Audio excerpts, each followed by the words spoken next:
बगैर किसी दूरबीन या टेलीस्कोप के सिर्फ कागज और कलम की मदद से एक नया प्लेनेट डिस्कवर किया गया। ये कारनामा आज से 175 साल पहले फ्रेंच एस्ट्रोनॉमर उर्बैन लिवेरिये ने अंजाम देकर पूरी साइंटिफिक कम्युनिटी को हैरत में डाल दिया। लेकिन आखिर कैसे? ज़ेम टीवी की वीडियोस में एक बार फिर से खुशामदीद। नाजरीन, इस कहानी की शुरुआत एक सेब से होती है जो मशहूर ज़माना फिजिसिस्ट सर आइजैक न्यूटन के सामने दरख्त से टूटकर जमीन पर गिरा था। ये मंजर देखकर वो गहरी सोच में पड़ गए कि आखिर सेब टूटकर साइड पर या ऊपर क्यों नहीं गया, सीधा नीचे ही क्यों आया।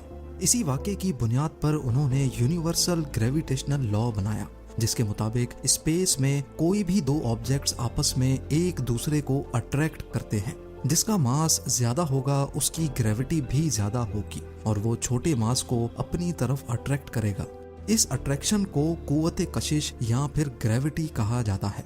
यही ग्रेविटेशनल लॉ सिर्फ हमारी दुनिया तक ही महदूद नहीं है, बल्कि ये पूरे सोलर सिस्टम और यूनिवर्स पे भी अप्लाई होता है। इसकी सबसे बड़ी और आसान एग्जाम्पल हमारे सोलर सिस्टम की है। सूरज के गिर्द घूमने वाले तमाम प्लैनेट्स सूरज से छोटे हैं, इसी वजह से वो इसकी तरफ अट्रैक्ट होते हैं और एक खास ऑर्बिट में इसके गिर्द चक्कर लगाते रहते हैं। हमारा चांद भी इसी ग्रेविटेशनल लॉ के तहत जमीन के गिर्द चक्कर लगाता है। जमीन जो चांद से कई गुना बड़ी है, वो चांद को अपनी तरफ अट्रैक्ट करती है। दूसरी तरफ चांद बेशक ही छोटा है, लेकिन कुछ न कुछ ग्रेविटी उसकी भी है। चांद की ग्रेविटी इतनी तो नहीं है कि वो अर्थ को अपने ऑर्बिट से हिला सके, लेकिन वो समंदर के पानी को अपनी तरफ खींचती है, जिसकी वजह से समंदर में लहरें पैदा होती हैं। अगर एक मिनट के लिए ये सोच लिया जाए कि चांद हमारी जमीन के गिर्द गर्दिश नहीं कर रहा बल्कि सिर्फ रुका हुआ है, तो मालूम है इसका नतीजा क्या होगा। चंद मिनटों में ही चांद हमारी जमीन से आ टकराएगा। जी हाँ, जहाँ अर्थ की ग्रेविटी उसको अपनी तरफ खींचती है, वहीं उसके ऑर्बिट करने की वजह से, गोल चक्कर लगाने की वजह से एक फोर्स पैदा होती है जो इसको बाहर की तरफ धकेलती है। इस फोर्स को सेंट्रीफ्यूगल फोर्स कहा जाता है। चांद की सेंट्रीफ्यूगल फोर्स और अर्थ की ग्रेविटी दोनों इक्वल हो जाने की वजह से ही चांद अपने फिक्स्ड ऑर्बिट में गर्दिश करता है। इसी तरीके से ही तमाम प्लैनेट्स भी सूरज के गिर्द ऑर्बिट करते हैं।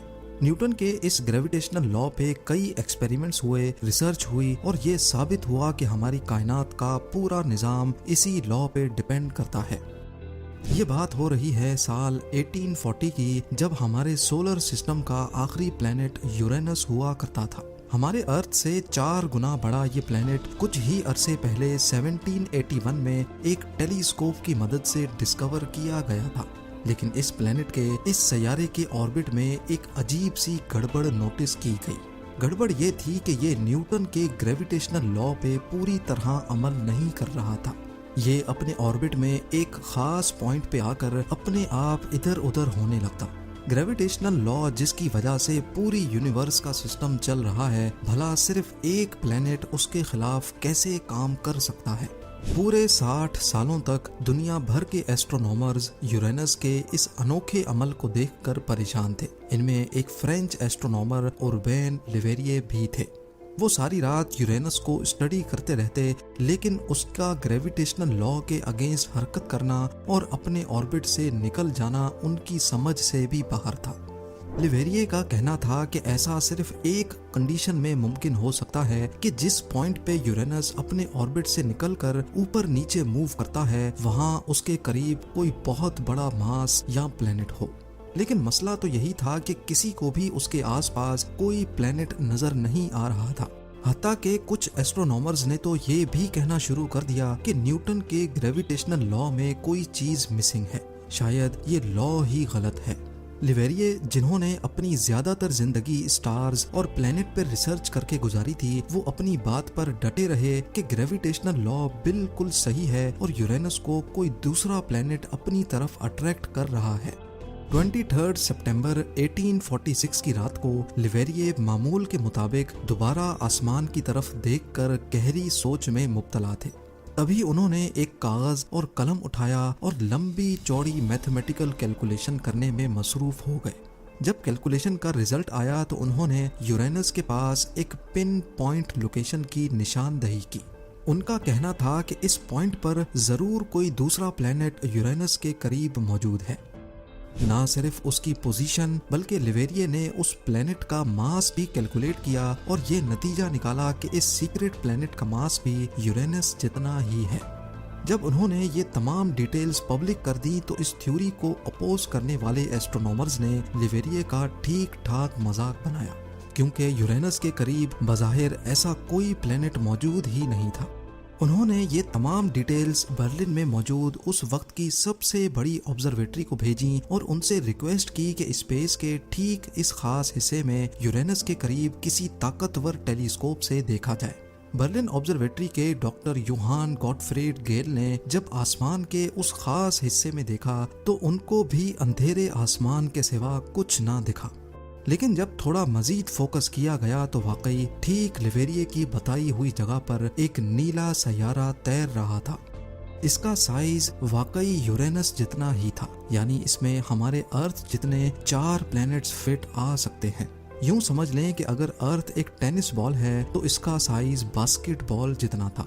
लेवेरिये की प्रेडिक्शन और कैलकुलेशन बिल्कुल एक्यूरेट थी। सोलर सिस्टम का 8वां प्लैनेट ढूंढा जा चुका था जिसको आज हम नेपट्यून के नाम से जानते हैं। नेपट्यून वो पहला प्लैनेट है जिसको किसी टेलीस्कोप से नहीं बल्कि मैथ्स के फॉर्मूलाज एक पेपर और कलम की मदद से ढूंढा गया। ये प्लैनेट लेवेरिये से पहले मशहूर ज़माना एस्ट्रोनॉमर और टेलीस्कोप के इन्वेंटर गैलीलियो ने भी देख रखा था, लेकिन गैलीलियो हमेशा इसको एक स्टार मानते थे। उन्होंने अपनी कई ड्राइंग्स में इसको ड्रॉ भी किया था, लेकिन सिर्फ एक स्टार की हैसियत से, किसी प्लैनेट या सैयारे की हैसियत से नहीं। यही वजह थी कि इसको डिस्कवर करने का सारा क्रेडिट गैलीलियो के बजाय लेवेरिये के पास ही गया। क्रेडिट तो इनको बेशक मिल ही गया था, लेकिन वो हमेशा चाहते थे कि इस प्लैनेट का नाम भी उनके अपने नाम लेवेरिये से जोड़ा जाए। पर क्योंकि उस वक्त प्लैनेट्स और स्टार्स के नाम हमेशा देवताओं के नाम पे रखे जाते थे, इसी वजह से कई लोगों को इस नए प्लैनेट का नाम लेवेरिये से जोड़ने पर एतराज था। सबकी म्यूचुअल अंडरस्टैंडिंग के बाद इसका नाम रोमन देवता नेपट्यून के नाम पे रखा गया। 1989 में नासा का वॉयेजर 2 स्पेसक्राफ्ट पहली बार नेपट्यून के पास से गुजारा गया। 3000 मील दूर से वॉयेजर 2 ने नेपट्यून की कई फोटोग्राफ्स कैप्चर की। ये हमारे सोलर सिस्टम का सबसे दूर और सबसे आखिरी प्लैनेट है। यूं समझ लें कि अगर अर्थ से सूरज का डिस्टेंस 1 एस्ट्रोनॉमिकल यूनिट है तो नेपट्यून सूरज से 30 एस्ट्रोनॉमिकल यूनिट्स दूर है। सूरज से इतना दूर होने की वजह से ही यहाँ का टेम्परेचर -190 डिग्री सेल्सियस रहता है। नासा के मुताबिक ये बर्फ का बहुत बड़ा जाइंट है जहाँ हर वक्त तूफान चल रहे होते हैं। ऐसे तूफान जिनकी स्पीड 2000 किलोमीटर पर आवर तक पहुँचती है। याद रहे कि अर्थ पर सबसे तेज तूफान की स्पीड 407 किलोमीटर पर आवर तक रिकॉर्ड की गई थी। यहाँ का एक दिन अर्थ के 16 घंटों के बराबर और यहाँ का एक साल अर्थ के 165 सालों जितना लंबा है।